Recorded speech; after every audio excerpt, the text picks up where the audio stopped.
እንደ አንድ ትግራዋይ መመኘው ነገር አለ ሪፈረንደም ተካሂዶ የትግራይ ህዝብ ወስኖ ሀገረ ትግራይ እንድትፈጠር ፈልጋለሁ መግቢያው ላይ የሰማችሁት አስደንጋጭ ቅስቀሳ ለትግራይ ቁልፍ ሰዎች ጥናት እየሰራ ያቀርባል የተባለ ሰው የተናገረው ነው ጥናቱ በቅርቡ ወደ ፊርማ ማሰባሰብ አድጓል ከሰሞኑ ከትግራይ የተሰማው አስደንጋጭ ጉዳይ የትግራይ መገንጠል ሐሳብ ዳግም ማገርሸቱ ሆኗል ኒያማካሪ ቃል በቃል ህዝበ ውሳኔውን አገር ለመሆን እንጠቀምበታለን ሲሉ ተደምጧል ከመገንጠሏ በፊት ትግራይ ከሌላዋ የተገነጠለች የኢትዮጵያ የቅድሞ ልጅ ኤርትራ ጋር ያለ ፍቅር ውስጥ ገብታለች የ1940ዎቹ ሊቃን ትግራይ ትግሪኝ ይሉት ነበር ግንባር ገድሊ ሃርነት ትግራይ ግጋሃት አላማው ሁለቱን ያክሱም ስልጣኔ የኛ ነው ባይ ሰሜነኞች ትግራይንና ኤርትራን አንድ አድርጎ ከኢትዮጵያ ሀገረ መንግስት ገንጥሎ ማስተዳደር ነበር ያን ጊዜ ህዋቶች በትግራይ ምድር ከነርሱ ውጭ ማንንም ማየት አይፈልጉም ነበርና የግጋሃትን መሪዎች እንወያይ ብለው ጠርተው በተኙበት ረሽኗቸው ዛሬ የህዋት የቀድሞ ታጋዮች አባቶቻቸው የረሽኗቸውን የግጋሃቶችን ሐሳብ ተቀብለው ወደ ኤርትራ ተሻግሯል ጀነራል ምግባ ኃይለ ከሰሞኑ በኤርትራ ምድር ታይቷል ኤርትራውያን እናቶች የቲዲኤፍ አዛዡ ጀነራል ምግባ ኃይለ በኤርትራ ምድር ሲገኙ እልልታ ሰሙ ተራ እልልታ አይደለም ቀጥተኛ የጦርነት ፊሽካ ነው ጀነራል ምግባ ኃይለ በኤርትራ የተደረገላቸው አቀባበል ትርጉሙ ከጀነራል ፊሊጶስ ወልደ ዮሐንስ ጋር ሆነን አብይን እንወጋለን ማለትም ሊሆን ይችላል ለመሆኑ የኃይል አሰላለፉን ሁሉ ገሃድ ያወጣው ምግባ ኃይለ የተባለ ጀነራል ማን ነው ስለ ውልደቱ ሲናገር ትግራይ ተወልደን ያደግነን ይላል ነባር የህወሓት ታጋይ ነው ከ12ቱ የህወሓት ክፍለ ጦሮች አንዱ አዛዥ ሆኖ ደርግን ጥሏል ግንቦት 20 ቀን 1983 ዓ.ም አዲስ አበባ ያለውን የ4 ኪሎ ቤተ መንግስት የተቆጣጠረው ምግባ ኃይለ የመራው ጦር ነው ከ1983 በኋላም የ21ኛ ክፍለ ጦር አዛዥ ነበር ጀነራል ምግበ በመከላከያ ውስጥ ለ20 ዓመት ሰርቷል በ1990ው የኢትዮ ኤርትራ ጦርነት ተሳትፏል አካዳሚካሊ የመጀመሪያና ሁለተኛ ዲግሪ ያለኝ ባይ ነው አዲስ አበባ ውስጥ ጃን ሜዳ አካባቢ ያለውን የመከላከያ ስታፍ ኮሌጅ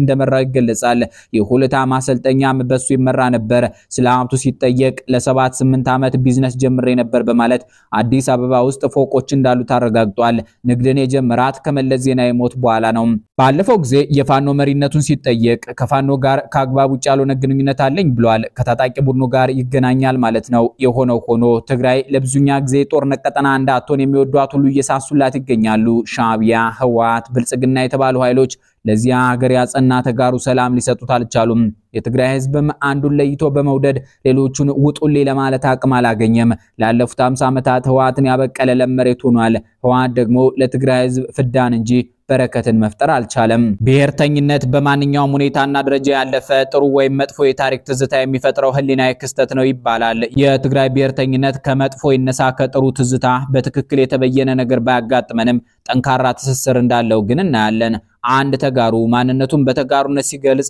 አንድ አማራ ወይም ኦሮሞ ስለማንነታቸው ከሚያብራሩት በላይ ይችልበታል ለዚህ ተጋሩ ብሔርተኝነት ህወሓት እንደ አክሱም ስልጣኔ ያሉትን ውድ ማስተሳሰሪያዎች ለትግራይ በመስጠት ተጠቅሞበታል መለስ ዜናዊ የተናገሩት የተባለው የአክሱም ሐውልት ለወላይታው ምኑ ነው የሚል አገላለጽ ትግራይን የበላይ ከትግራይ በስተደቡብ ያሉትን የኢትዮጵያ ልጆች ታሪክ የማይጋሩ የበታች አድርጎ የሚገልጽ ነው በሌላ በኩል ግን አክሱም መንግስትንና ስልጣኔን የሚያመለክት የፖለቲካ ስያሜ እንጂ የትኛውን ብሔር አመለክትም አክሱሞች ትግርኛ ይናገሩ ነበር የሚል መረጃም እስካሁን አልተገኘም ብሎ የጻፉ ምሁራን አሉ አክሱም የሚለው ቃል ራሱ አገውኛ ነው ብለው ስልጣኔው ለሆነ አካል ይሰጥ ከተባለ እንኳን የኩሻውያን እንጂ የዛሬዎቹ ትግራዋዮች አይሆንም የሚል ክርክር ይነሳል ያ ማለት የአክሱም ስልጣኔ የኦሮሞም የሶማሌውም የአማራውም ብሎም ደግሞ የአፋሩም ነው እንደማለት ነው ሌላው የህወሓት አመራሮች የትግራይን ህዝብ በብሔርተኝነት ስሜት ለመናጥ የተጠቀሙበት ቀደምት መቀስቀሻ የመጀመሪያው የወያኔ እንቅስቃሴ ነው እነ ኃይለ ማርያም ረዳ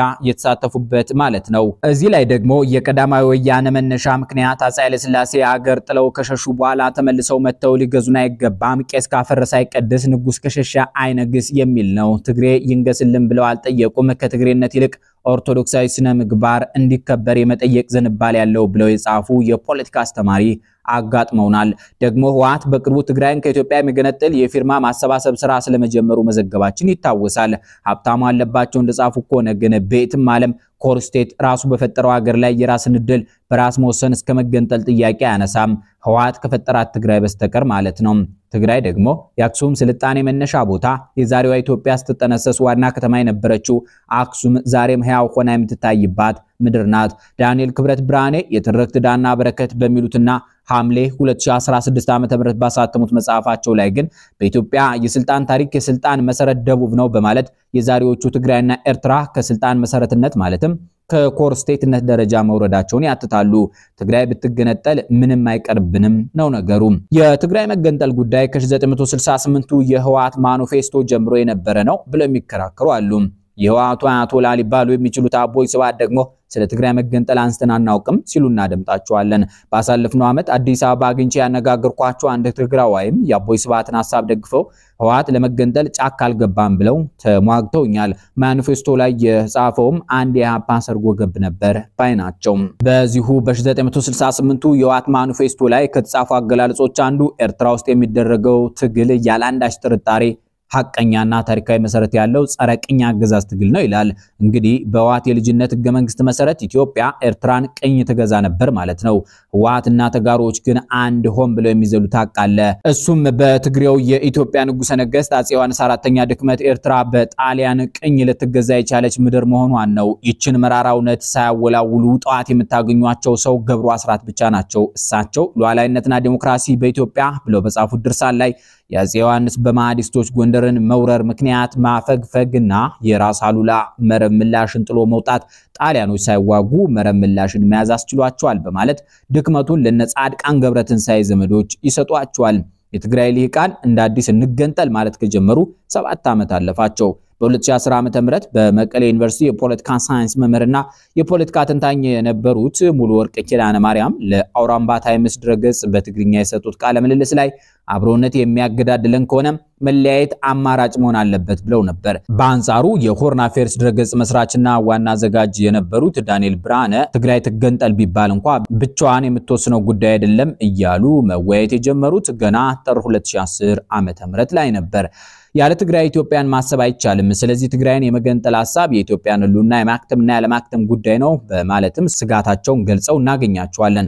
የሆነ ሆኖ የመገንጠልን ውሳኔ ትግራዮች ብቻቸውን ሊወስኑት አይችሉም። ደግሞም ትግራዮች ለዘመናት የተሸከሙትን የኢትዮጵያ ጠባቂነት ሚና ድንገት ብድግ ብለው ሊተውት አይቻላቸውም የሚል የተስፈኞች ምኞት አለ። ነገር ግን አዶሊስ የተባለውን የአክሱም ስልጣኔ እስትንፋሳታ ለመቶ ዓመታት መኖር የቻለች ኢትዮጵያ በትግራይ መታጣት ሊያከትምላት ይችላል ወይ ብሎ መጠየቅ ይገባል።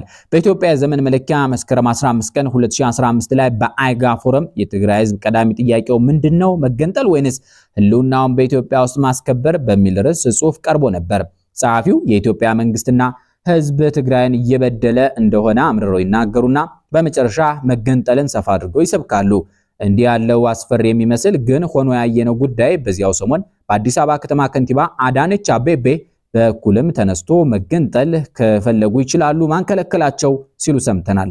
ይህ ሁሉ ሆኖ መነሳት ያለበት ጥያቄ ትግራይ ለመገንጠል ምን ያስፈልጋታል የሚለው ነው። የመሬትና የመተላለፊያ ኮሪደር ጉዳይ እዚህ ላይ ይነሳሉ። ከመሬትም መሬት ራያና ወልቃይት ወሳኝ ናቸው። የትውልድ አድራ የተባለውን የግል ታሪክ ያስነበቡን ልዑል ራስ መንገሻ ስዩም በገጽ 160 ተጋሮዎችን በእርሻ መልክ ይሄድን እንደሆነ ራያና ሽሪያ ዲያቦ ደህና መሬት አላቸው ይላሉ። አንድ ስለዚህ ጉዳይ ያነጋገርናቸው የቀድሞ የአማራ ክልል መንገዶች ባለስልጣን ዋና ስራ አስኪያጅ ትግራይ ውስጥ እንደ ሽሬ ያሉ ቦታዎች ለእርሻ ለመሆናቸውን ጠቅሰው ራያ የሚለውን ግን ይርሱት ብለዋል። አማራ አይሰጣቸው ማለታቸው ነው። የመሬቱን ነገር እንዲህ ከተመለከትነው ቀጥለን የምናገኘው ወደቡን ነው። በዚህ የተነሳ ኤርትራ ለትግራይ መገንጠል ወሳኝ ሀገር መሆኗን እንመለከታለን። ዘላቂ ጥቅም እንጂ ዘላቂ ጠላት አለመኖሩ ሻዕቢያንና ህወሓትን ዳግም ለትግራይ ትግርኝ ህልማቸው የሚያሰባስብ ነው። እዚህ ላይ አንድ ታሪክ ይነሳ። በ1940ዎቹ ኤርትራ ለኤርትራውያን በኋላ ሊበራል ፕሮግሬሲቭ የተባለ ፓርቲ ነበር። እንግሊዞች አንድነት ማህበርን የሚቃወም አንጃ አድርገው በጥቂት የኤርትራ ቆለኛ ባላባቶች የመሰረቱት ነው። በደጋውማ አካባቢ በጣም አነስተኛ ቁጥር ያላቸው መሳፍንቶች አሰባስበው ይህ ማህበር የካቲት 28 ቀን 1947 ዓ.ም ተቋቋመ። ማህበሩን ያቋቋሙት ራስ ተሰማ ደጃዝማች ናስር አሌባ ደጃዝማች አሊ ናቸው። ፍላጎታቸው ኤርትራ ከኢትዮጵያ ጋር እንዳትቀላቀል መከላከል ሲሆን ለኤርትራ ከሱዳን ጥቂት ቀበሌዎች ተጨምረው በስተሰሜን ምስራቅ ከቃሩራ ጫፍ ጀምሮ የባህሩን ጠረፍ በመከተል ወደ ደቡብ እስከ ጅቡቲ ወሰን የሚደርሰውን ክልልና በሰሜን ወሎ የአምባሰልና የጁን አውራጃዎች በከፊል ያካለለ ላስታንና ዋግን በሙሉ አጠቃለው ደላንታ አውራጃ ዘልቆ ከጎጃም ቀንጭቦ ይበልጡን የጎንደር ግዛት ወደ ውስጥ አካሎ ራሱን የቻለ የብሔረ አጋዚ መንግስት ለመመስረት ነበር። ይህን የአገር አከላለል በሚመለከት በወቅቱ በማህበሩ የአባላት መታወቂያ ካርድ በመጀመሪያው ገጽ ላይ በግልጽ አስቀምጠውታል። ህወሓት ይህችን ንድፍ በተሰራች በ21ኛው ዓመት ደደቢት ላይ የተመሰረተ የሻዕቢያ ልጅ ነው። በኋላ ከወልቃይት እስከ ራያ ተስፋፍቶ መሬት የሚያዙ ምስጢር የአጋዚ አገር ዓላማ አራማጅ ስለነበረ ነው። ከጎጃም የተነጠለውንና ለስሙ ጉሙዝ ለሚባል እርሻ ባህሉ ላልሆነ ህዝብ የተሰጠው መሬትም አስቡት። ትግራይ ስትገነጠል ከኤርትራ የባህር በር ተቀብላ ከኢትዮጵያ እርሻ መሬት አክላ የአፍሪካው ቀንድ ኃያል ሀገር ብሔረ አጋዚ ትሆናለች ማለት ነው። ትግራይ ብትገነጠል ኢትዮጵያ ምን ታጣለች ብሎ መጠየቅ ከዚህ ቀጥሎ የሚነሳ ጉዳይ ነው።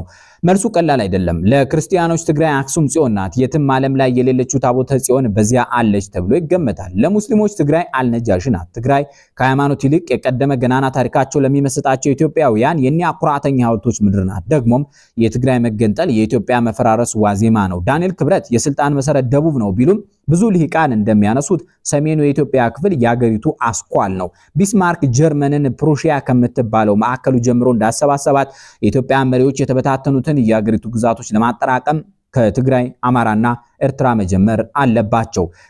ከሶስቱ ሁለቱ ከተገነጠሉ ዳግማዊ አጼ ምኒልክ ለእንግሊዟ ንግስት ቪክቶሪያ መልእክተኛ ሬኔል ሩድ የነገሩት አምላክ ካለና እድሜና ጥንካሬ ካገኘው የጥንቱን የኢትዮጵያ ወሰን ከህንድ ውቅያኖስ እስከ ካርቱም ያለውን ሳላስመልስ አልቀርም የሚል ህልማቸው ውሃ በላው ማለት ነው። በአጭሩ ኢትዮጵያ እንደ ሶማሊያ ለሶስት ዋና ክፍሎች የምትበታተንበት እድል ሰፍቶ እየታየ ነው። አንዱ በዚህ ዝግጅት በጥልቀት ያየነው ብሔረ አጋዚ ነው። ሌላኛው ራሱን በአማራ ስም የሚጠራውና በአብዛኛው ከኢትዮጵያ ስም ጋር መቆየት የሚፈልገው ነው። ሶስተኛው ደግሞ በቅርብ ዓመታት ውስጥ መቀንቀን የጀመረው በምስራቅ በኩል የባህር በር የሚያስሰው የኩሽ መንግስት ይሆናል ማለት ነው። በዚህ ጊዜ የልደቱ አያሌው መቋጫው የተባለ ትንቢት ይፈጸማል። ከዚህ ሰውረን ቸር ያሰማን።